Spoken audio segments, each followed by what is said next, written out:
PM Modi शह देते हैं और कांग्रेस की मात हो जाती है। लगातार 2 लोकसभा चुनावों में मिली हार तो यही कहानी बयां करती है। लेकिन कांग्रेस की मुश्किल ये हो गई है कि उसे चुनौती अपने घर से ही मिलने लगी है। न तो सहयोगी पार्टियां और न ही अपने नेता वैसा कर रहे हैं या कह रहे हैं जिसको सुनने को गांधी वाड्रा परिवार बेचैन है। चीन के साथ सीमा विवाद में मोदी सरकार पर हमलावर रही कांग्रेस को एनसीपी चीफ शरद पवार से भी झिड़की ही मिली। पवार ने कांग्रेस को लक्ष्य करते हुए कहा कि राष्ट्रीय सुरक्षा के मुद्दे पर राजनीति नहीं की जानी चाहिए। वैसे ये कोई पहला मौका नहीं होगा जब एनसीपी ने कांग्रेस से अलग रुख किया हो। इससे पहले जीएसटी के मुद्दे पर भी एनसीपी ने कांग्रेस से अलग लाइन पकड़ ली थी। कांग्रेस जीएसटी को लेकर शुरू से ही आलोचक रही है।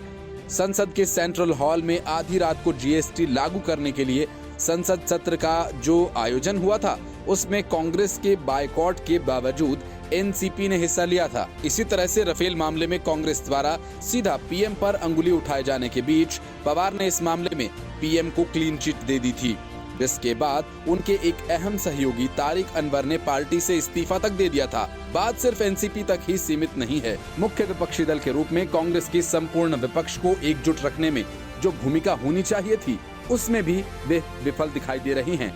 2014 से 2020 के बीच राफेल, सर्जिकल स्ट्राइक और अनुच्छेद 370 जैसे बड़े मुद्दों पर भी वे विपक्ष को एकजुट नहीं कर पाई। इनमें वे दल भी शामिल हैं जो यूपीए का हिस्सा हैं। ज्यादातर मौकों पर कांग्रेस अकेली खड़ी दिखाई पड़ी।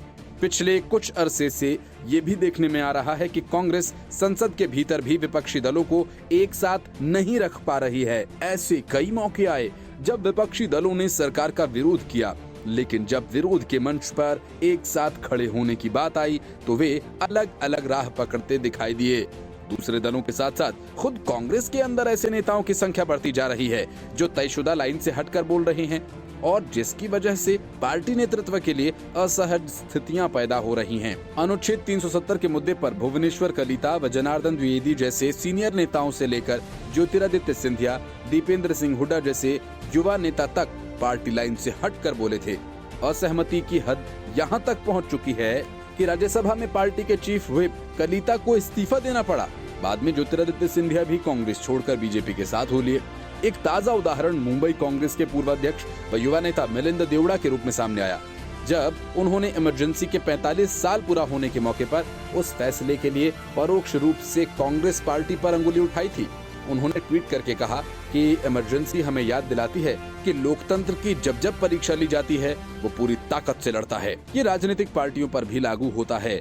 इसके बाद उनका एक और ट्वीट आया जिसमें उन्होंने चीन के मुद्दे पर मोदी सरकार के खिलाफ पार्टी के आक्रामक तेवर पर असहमति जताई। उन्होंने कहा कि जब चीन के अतिक्रमण के खिलाफ हमारी राष्ट्रीय आवाज एक होनी चाहिए, उस समय हम राजनीतिक कीचड़बाजी में व्यस्त हैं। जब हमें चीनी घुसपैठ के खिलाफ एकजुट होकर उसका समाधान ढूंढना चाहिए, हम अपने मतभेदों को उजागर करने में लगे हैं।